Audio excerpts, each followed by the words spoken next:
Welcome back. Today we're going to talk about the Thunder Laser Aurora 8 non-pro 50 watt fiber laser. It's been a little over a month. We've had our hands in this for pretty much the entire month. Literally just about disassembling it to learn the parts and see what's going on inside. Plus we've had a few quirks or hiccups, and I'll get to that here shortly. But first of all, this is one of Thunder's models for the fiber lasers. You can see the front of it. You know, one of the reasons that we bought it was this door right here. It's got the glass to protect your eyes, so I don't have to walk around with glasses on, or if we have clients come over, we don't have to worry about them getting arc burns or whatever the issues are with their eyes.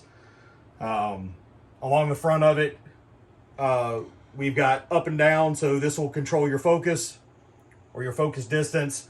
And then the autofocus, this was another reason why we went specifically with Thunder, is the autofocus. Now, with that being said, the autofocus works fantastic. The one little hiccup, in my opinion, is if you're too far away or too close, it'll start beeping at you and you just have to readjust the head manually to make it autofocus. The other thing with the autofocus is it's specifically set for the original lens that comes with it, which is a 110 millimeter lens. If you change the lens to the 200 or the 150, whichever one of the three that they offer, you would have to do some reconfiguring inside of the programs to make the autofocus work.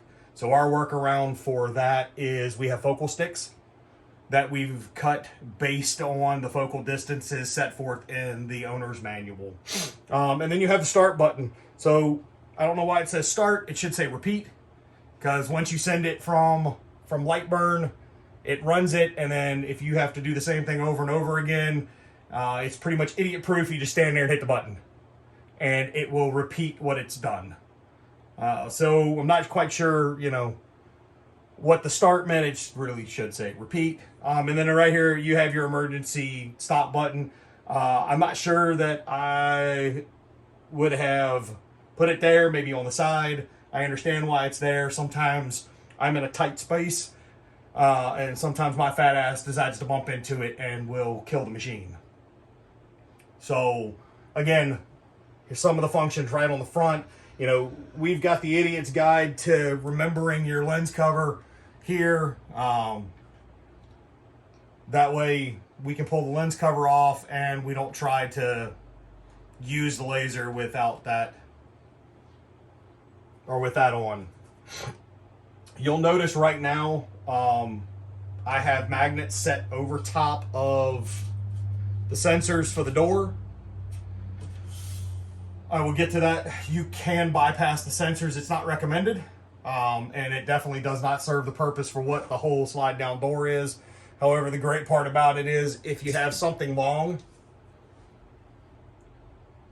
it can still go in there and you can still get most of the door all the way down. The magnets will just bypass the sensors, so you can still protect your eyes and have the exhaust work like it's supposed to work. Speaking of exhaust, this was another reason why we went specifically with Thunder, is you have the exhaust port here. It's already built into the system. It looks to be a 2-inch hose that runs straight to the back. And then we have our 4-inch hose or 2-inch hose. I'm not real sure. I didn't get in there and measure it. But then we have our fan. I don't know if my camera woman can move enough. Everybody's gonna get sick. And right now we've got it vented out of window just because I am too lazy to drill a hole in the damn side of the wall. I already have enough holes in this building, and we may just let it work from there. So that's built into the system. Here in a minute we'll get to some of the others, areas that we like, potentially that we don't like. But the door, the autofocus, the built-in fan, they're the 3 of the 4 reasons why we specifically went with Thunder. taking the safety equation out of it was a must, just because I never know who's going to be in the shop, and I'm not going to have machines pausing just so we can talk to clients. Work has to get done, even if, you know, we can't figure out what they want, or they can't figure out what they want for themselves. So, moving along, as with all Thunders, you have your emergency light up here. Green, I'll go ahead and turn it on. Green when everything is good, and red when it's actually running. This bin, so you'll notice I don't have a lot of clearance up here, so I can adjust that as necessary, which is nice. Here in a minute we'll get up to the top. I've already got the cover unscrewed, so that we can take a look at what the wiring and the circuit boards and all look like. You'll notice that there's a light. The light switch is over here on this left. This is a great feature. Sometimes doing coins, I can see fantastic from the front side with the light on, but when I move to the side, I'll have to turn the light off so I can see a little bit better and get a clearer view. This has been, you know, the whole switching of the light on and off has been great. It was another reason why on our Nova series, we went ahead and wired in push buttons to turn the lights on and off. Because sometimes you just need to be able to either work in the dark or work with light. The red dot up front here is the autofocus sensor. So far so good. We've tested it numerous times on different thicknesses of materials, using the focal sticks to double check the measurements and a metric rule, and it has been spot on. So we have no issues whatsoever. The one, so I think this is pretty much on all fiber lasers, minus the, you can hit a button and slide it and make it move down. Hopefully that's coming into view. The lens. To switch the lens out, all Thunder says in their owner's manual is to Rotate. What was the term? Rotate? Rotate the lens to replace. Okay, well, you know, maybe I'm taking things a little too literally, but you have to look right here. You have the black tube, and then on the very edge, you have this ring. This ring is specifically what you're tightening and loosening, not the housing. We made the mistake the first time of grabbing it, thinking, okay, is this whole thing coming out? You know, the directions weren't exactly clear. Nice photo or something pointing to turn this counterclockwise. Now, it may seem a little simple, but I'll keep my comments to myself about simple. So that's how you pull it out or switch it, is just loosen it. It comes out, and then you just twist it back in. Be very careful of the thread pattern. This feels like aluminum, so if you're going to force it, you're going to cross thread it and screw up a $9,000 machine. Not the most intelligent thing we can do. But there's your head.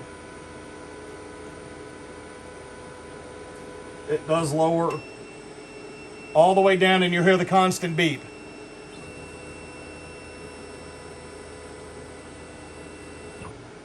Once I raise it up, it goes away. And then to autofocus, the head's slightly moving up and down to get to the focus, and then you hear the beeps.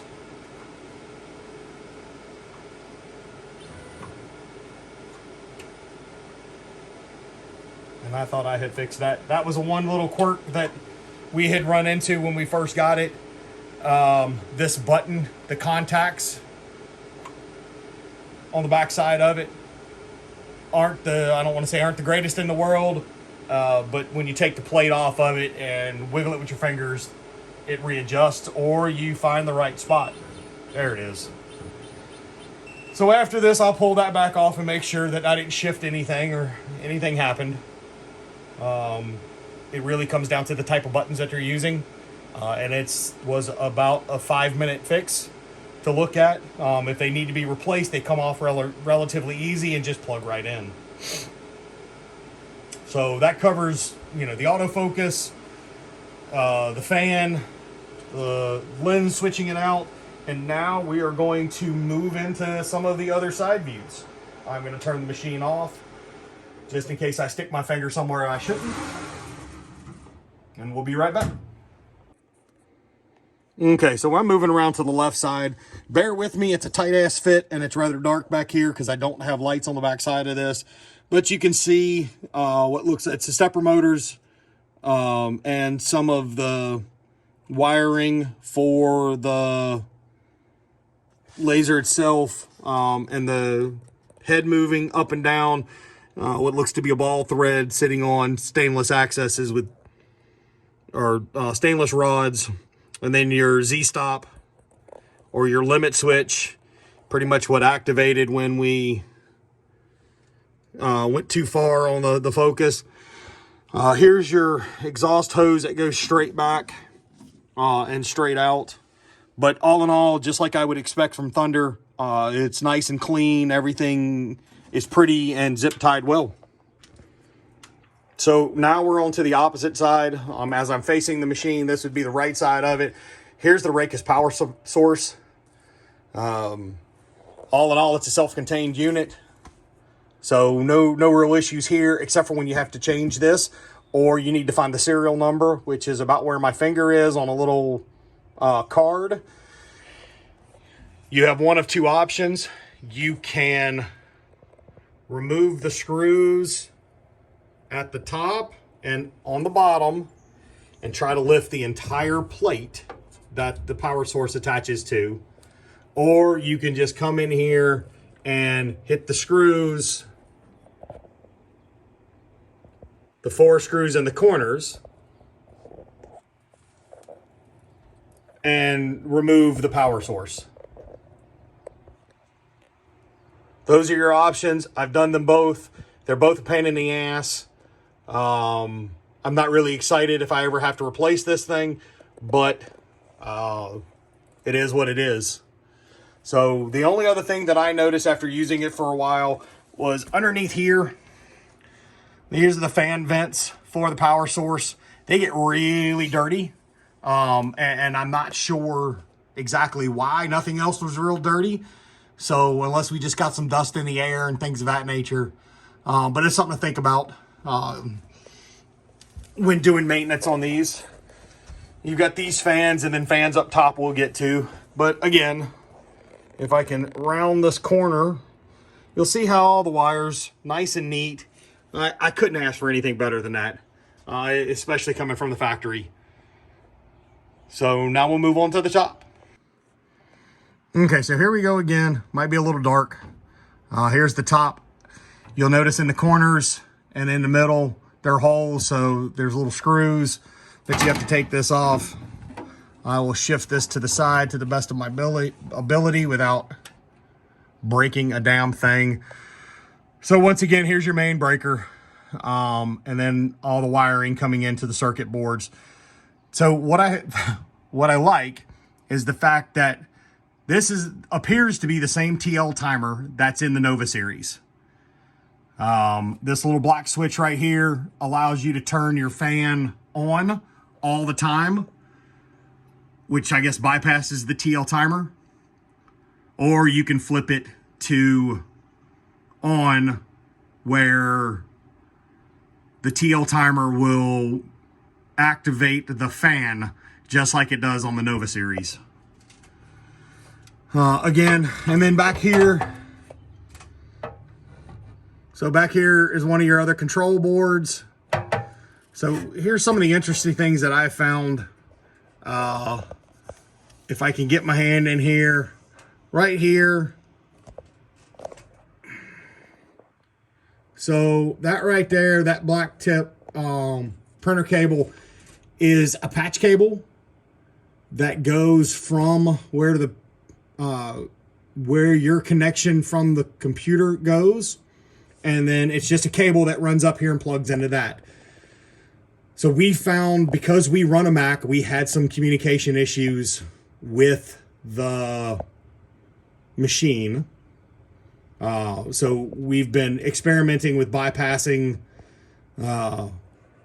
bypassing that patch cable and plugging it straight in. That's another reason why this tops off versus keeping it going. I just had, so literally right here is your plug and your off switch for your computer, and there's just a cable that runs from the inside of that up to that top side where I just showed you.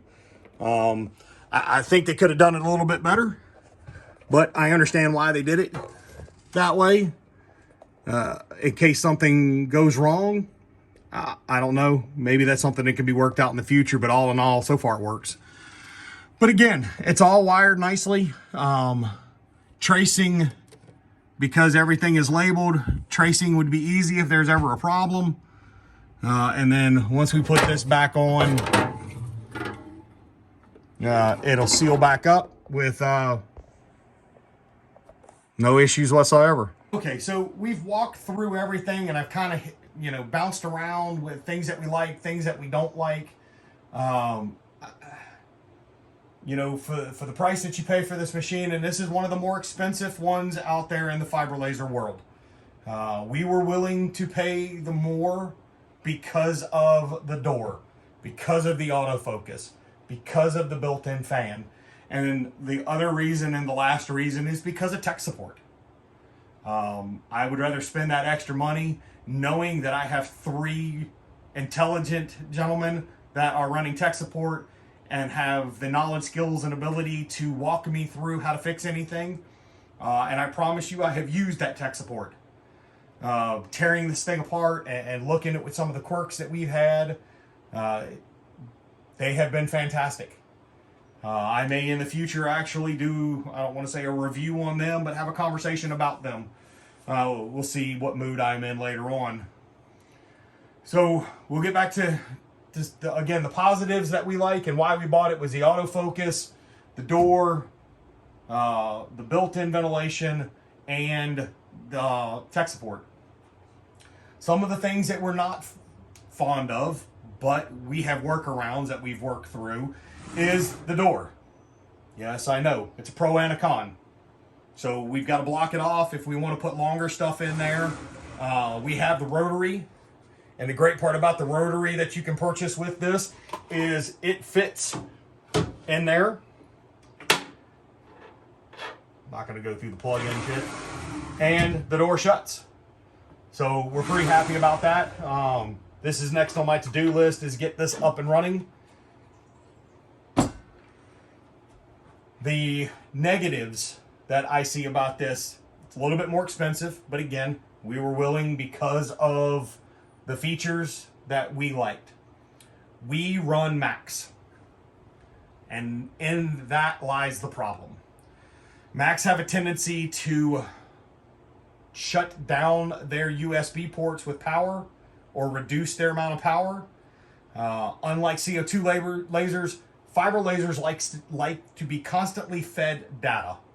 So if your computer goes to sleep, if your screensaver comes on, if your computer decides to reduce the power to your USB, then you have an issue. Also, our computer wasn't real happy going into here, through the patch cable, and into the top. I've got it working, and so far I haven't broke it yet. But we have that ability knowing, okay, that may be an issue because we use a Mac. Now, I've had a Windows-based unit or a Windows-based computer with Lightburn on it running this machine and never had an issue.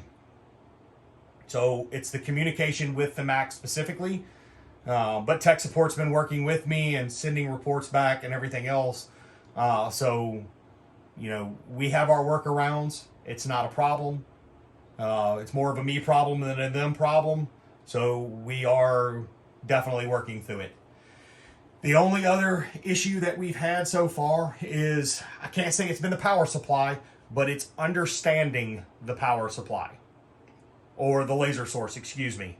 So we have a 50 watt, meaning I can fluctuate between 50 kilohertz and 100 kilohertz in frequency. Well, unlike the Nova series with the CO2 tubes, they have, for lack of better words, They have put in an oversized tube and an oversized power supply and governed it back so that you get exactly what you pay for. An 80 watt, 130 watt, and when you run it at 100% power, you're always getting a constant 130 watt. Well, these sources don't have that, I'm hoping, yet. I'm hoping that they'll work through these minor issues and at least give out here's your frequency range. Yes, 50 to 100 kilohertz, but in reality, 99 is as high as I can get. At 100, there's some issue with the source and it won't do it. But this morning, I got it to run consistently at 45 kilohertz. I should only be able to go as low as 50. So there's some give and take, and I'm okay with that. What I would love to see is the documentation that comes with it that says, okay, we tested it. You are going to get, it says 50 to 100, but you're actually going to get 46 to 99 or whatever it may be. That's what I would love to see happen with these. And that just, I want to know as much information as I can because I want to push the limits of it to see exactly what its breaking point is. Hence the reason all the testing. Haven't really done a lot of projects on it. We have done a lot of testing from coins to knives. Other firearms are next, and things of that nature, because we are comfortable with the CO2 lasers. We know their limitations. We know what they can do. But again, we haven't done enough of these with the fiber to really get truly comfortable like we are with the CO2. But it won't take me very long. If you got a question like installing Lightburn, installing Lightburn was easy. There was no issues whatsoever. Especially with following, I think it's Alexander from Laser Everything, his step-by-step guides to installing Lightburn and getting it set up. Absolutely fantastic. If you're like us and you have a Mac, it comes with a thumb drive. Whether it's Windows or Mac, it doesn't matter. But all we had to do is pull some of the correction files from the thumb drive into Lightburn. Everything worked well. My Windows, I actually downloaded EasyCAD 2 as well as Lightburn and pulled everything that I needed. So it does work on a Mac. It does work on a Windows. All in all, I think we're pretty happy with this. Would I do it again? Absolutely. I can't wait for them to finally develop and release a UV laser. And as soon as that's available, we'll be putting in our order for it. If it's the same quality of build and the same quality of tech support and everything else, I got no problem spending the extra money for that peace of mind of tech support. So if you got any questions about this, again, and you can tell I'm not wearing a damn Thunder t-shirt, but that's okay. I think it's still in the house after the last review. About 3 months later or something, they were nice enough to give us a t-shirt just for shits and giggles. But all in all, this is truly my opinion. I haven't, walked through any of this with anybody. I figure the first time everybody sees this will be when I post it. So, as I've always said, I'll always tell the truth. I don't really give a damn whose feelings I hurt, but the truth is, is at least according to the way I see it. So I hope you learned something. If you got any questions about what we've learned or anything on this, hit me up in the comments. Other than that, have a great day.